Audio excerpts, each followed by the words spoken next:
예, 여러분 샬롬입니다. 또 한 주간 주 안에서 감사하게 주일 예배를 드렸고요. 이제 새날인 월요일 아침을 또 맞이합니다. 여러분에게 오늘도 욥기를 통하여서 주님에 대해서 더 깊이 알아갈 수 있는, 또 주님 앞에 서 있는 우리 인생의 모습들을 조금 더 깊이 헤아려 볼 수 있는 기회가 되었으면 참 좋겠습니다. 오늘 욥기 11장 말씀입니다. 욥기 11장 가운데에서 1절과 6절까지 말씀 제가 봉독합니다. 11장 1절부터 6절까지입니다. 나아마 사람 소발이 대답하여 이르되 말이 많으니 어찌 대답이 없으랴. 말이 많은 사람이 어찌 의롭다함을 얻겠느냐. 네 자랑하는 말이 어떻게 사람으로 잠잠하게 하겠으며 내가 비웃으면 어찌 너를 부끄럽게 할 사람이 없겠느냐. 네 말에 의하면 내 돈은 정결하고 나는 주께서 보시기에 깨끗하다 하는구나.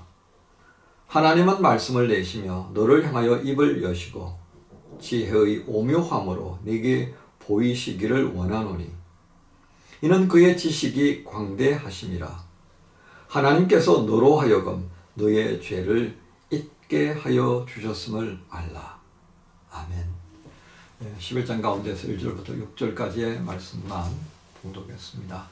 오늘 말씀의 제목은 말을 줄여야 할 텐데, 말을 줄여야 할 텐데 라는 제목으로 함께 나눕니다. 이제 세 번째 친구, 나아만 사람 소발이 등장합니다. 나아만 사람 소발. 그는 첫 번째부터 아주 공격을 퍼붓습니다. 소발은 야, 너 정말 말이 많구나 이렇게 시작합니다. 야, 너 정말 말이 많구나.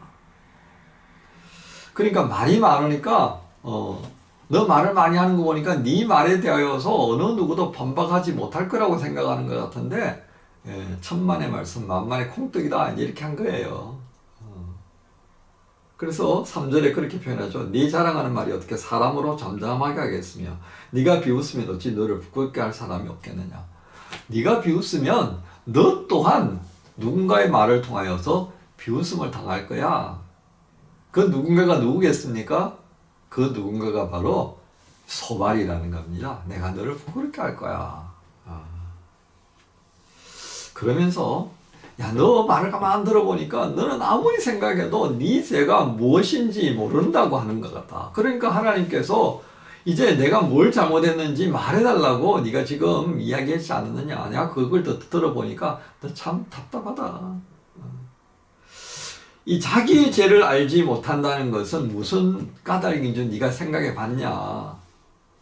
그래서 12절에 이렇게 표현하죠. 허망한 사람은 지각이 없나니 그의 출생함이 덜 나귀 새끼 같으리라. 네가 지금 너의 죄를 알지 못하겠다. 하나님께서 말씀 안 해주니 내가 어떻게 알겠습니까? 라고 만나는 것은 너 생각이 허망해져서 그렇다. 하나님이 너에게 지혜를 주지 않으니까 네가 지금 어두워져 버린 거야. 그래서 20절과 연결해서 이렇게 표현하죠. 악한 자들은 눈이 어두워서 도망할 곳을 찾지 못한다. 너 모든 지금 안목이 다 어두워져 버린 거야. 그 안목이 어두워진 자가 가야 될 곳은 뭐다? 음부, 곧 죽는 것밖에 없다라고 20절에 말합니다. 그들의 희망은 숨을 거두는 거다. 지혜가 없고 허망해져 버린 너. 결국 그들이 갈 곳은 죽는 것이 제일 좋다.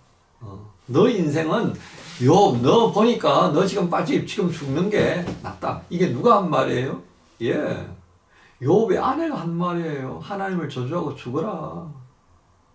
그러니까 지금 소발도 같은 말로 지금 한 거예요. 결론은 뭐예요? 욕을 퍼부은 거예요. 욕을 퍼부어버린 거예요. 자, 이제 이 친구들이요. 욥을 향하여서 위로하려고 시작했던 말이 이제는 이제 욕설이 오가는 상황으로 번져버렸습니다. 소발이 이제 열이 나버린 거예요. 우리는 오늘 이 말씀을 통해서요, 어떤 것을 생각해야 하겠습니까? 하나님이 오늘 이 욥기 11장을 통해서 뭘 말씀하는 것 같아요? 예. 어린아이를 통해서도 우리가 들을 말이 있잖아요. 아무리 욕을 퍼붓는 소발이지만 그의 말 속에 우리가 귀를 기울여야 하는 부분이 하나가 있습니다. 그게 무엇입니까? 2절입니다. 너 참 말이 많구나. 네가 그렇게 말을 하는 거 보니까 너를 부끄럽게 할 사람이 없다고 생각하는 것 같은데 아니다. 네가 자랑하는 그것으로 인해서 너 부끄러움을 당할 수 있다는 것을 생각해 봐라. 옛말에요 이런 게 있어요. 병은 입으로 들어오고 재앙은 입에서 나간다. 옛 선조들이, 옛 사람들이 살면서 터득한 경험에서 나온 말일 것입니다. 잠언 10장 19절에 이런 말씀이 있습니다. 말이 많으면 허물을 면하기 어려우나 그 입술을 제어하는 자는 지혜가 있느니라. 한편으로는 이해가 되다, 그죠? 된답니다. 왜요? 욥이 지금 엘리바스나 그의 친구들, 여기 뭐 빌닷이나 소발이나 하는 얘기를 들으니까 너무 억울하거든요. 내가 왜 이런 말을 들어야 할 정도로 정말 억울한 거예요. 그러니까 자기 변호해야 될 거 아니에요. 그러니까 이렇게 반박하고 하나님을 향해서 또 반박하고 자, 이렇게 되어버린 겁니다. 우리는 어떻게 하면 좋죠? 억울할 때가 있어요. 정말 그냥 속이 뒤집어지는 그런 억울함이 있다고요. 어떤 작가가 이런 말을 합니다. 자기는 말이 참 적다고 해요. 그 작가가 나는 참 말이 적습니다. 그래서 다른 사람이 하는 말을 내가 잘 듣는 것 같아요. 그러자 그럼 당신이 정말 답답하고 하라고 싶은 말이 막 생겨날 때는 어떻게 합니까? 나는 그때는 그 답답함 말하고 싶은 막 충동이, 내 하소연을 하고 싶은 충동이 막 올라온다고 싶을 때는요, 동굴로 간대요. 그 동굴이 어디 있습니까? 이러니까 자기 서재랍니다. 그곳에 들어가서 그냥 조용하게 책을 읽거나 글을 쓰기 시작한다고 그래요. 아니, 왜 그렇습니까? 사람의 말이라는 게 그렇습니다. 그래서 이런저런 말을 듣는 것보다는 그저 책 속에서 지혜를 얻는 것이 나는 더 좋았습니다. 그래서 여전히 나는 책을 들고 동굴 속으로 들어가거나 또는 그 동굴 속에서 글을 씁니다. 그러면 복잡했던 나의 심정이 다 이렇게 정리되는 것을 경험합니다. 여러분, 우리 성도들은 어떻습니까? 오늘 이 작가의 말을 곰곰이 씹어보면서 그런 생각이 들어요. 야, 이 작가의 말이 참 일리가 있다.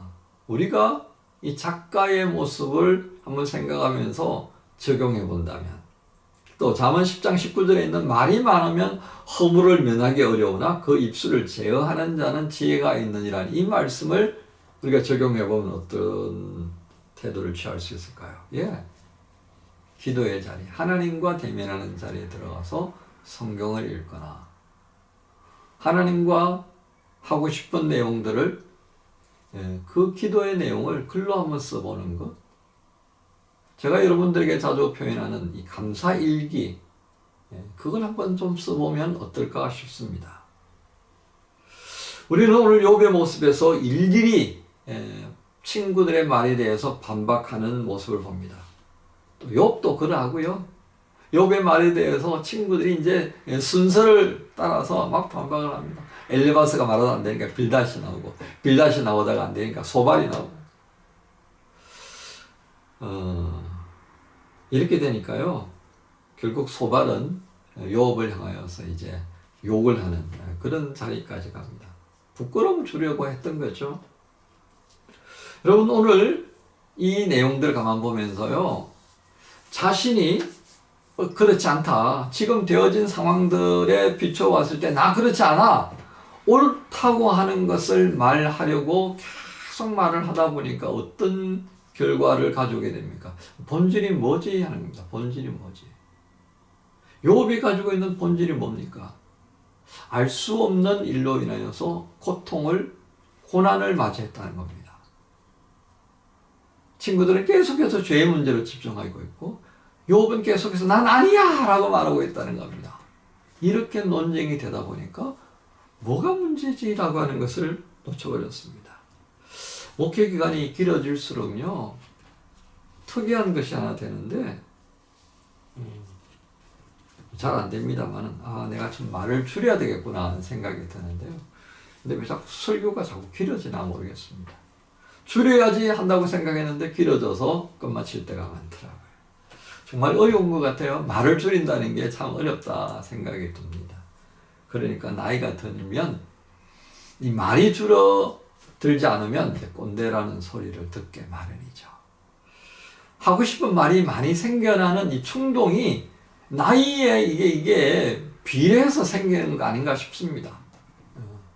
살아보면서 그렇게 말을 많이 해가지고서 뭐 된 것도 별로 없는데 말입니다. 어쩌면 살아온 것에 대한 애착 때문에 그런 건가요? 좀 미련하다 그죠? 그래서 좀 바꿀 필요가 있겠습니다.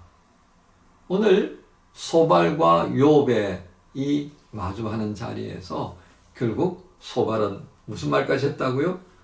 그들의 희망은 숨을 거두는 것이다. 차라리 죽는 것이 낫다라고 하는 막말까지 나온 거 보면서 논쟁은 말이 많은 것은 서로의 정당성을 내세우면서 말하는 것은 결국 바람직한 결과를 가져오지 못하는구나. 오늘 주님께서 우리에게 그렇게 말씀합니다. 너희는 어떻게 하려고 생각하니? 소발의 모습에서 욥의 모습에서 말을 어떻게 하는 것이 좋을까라고 주님께서 우리에게 물으십니다. 어떤 말을 어떻게 하는 것이 좋을까? 오늘 욥기 11장의 말씀을 묵상하시면서 주님께서 주시는 지혜를 얻으면 참 좋겠습니다. 주의 말씀과 함께 동행하는 여러분 모두를 우리 주님 예수님의 이름으로 축복합니다. 기도합니다. 하나님 감사합니다. 말을 줄여라 라고 하시는 주님의 음성을 듣습니다. 말을 줄여야 하는데 그와는 반대로 하고 싶은 말이 참 많습니다. 그만큼 우리 안에 있는 삶의 방식에 문제가 생겼다는 뜻이겠지요. 주님, 말을 많이 한다고 해서 되어지는 것이 아닌데도 불구하고 주님, 오늘 소발과 욥의 자리에서 주님이 보시고 있는, 그래서 주님이 우리에게 하시고 싶어하는 그 말씀을 듣는 자가 되게 주옵소서. 지혜가 없어서 무지한 말로 하나님의 뜻을 회방하는 자가 되지 않는지요. 무지한 말로 하나님께 영광되지 못하는 그런 어리석은 말로 이 세상을 채워가는 것은 아닌지요. 하나님, 오늘도 하루에 이 시간을 통해 주의 말씀을 묵상하며 마땅히 하나님의 자녀로서 저희가 어떻게 말을 하고 그 말을 또한 어떻게 또 맺어야 하는지 지혜 주시기 원합니다. 우리와 함께 없어서 예수님의 이름으로 기도합니다. 아멘.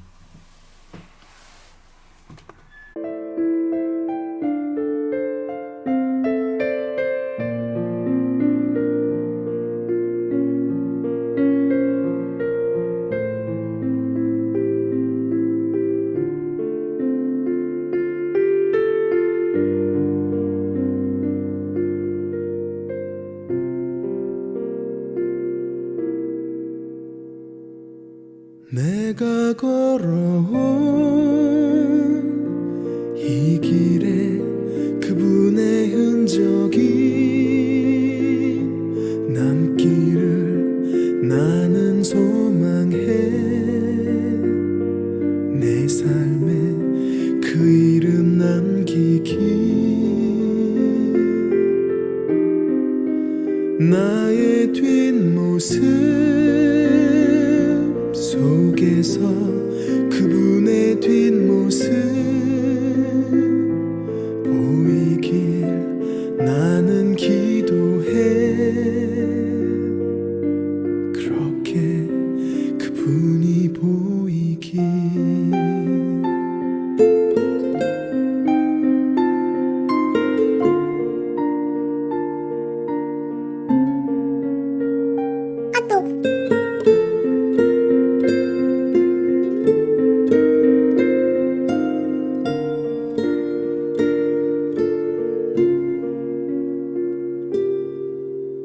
나의 소망은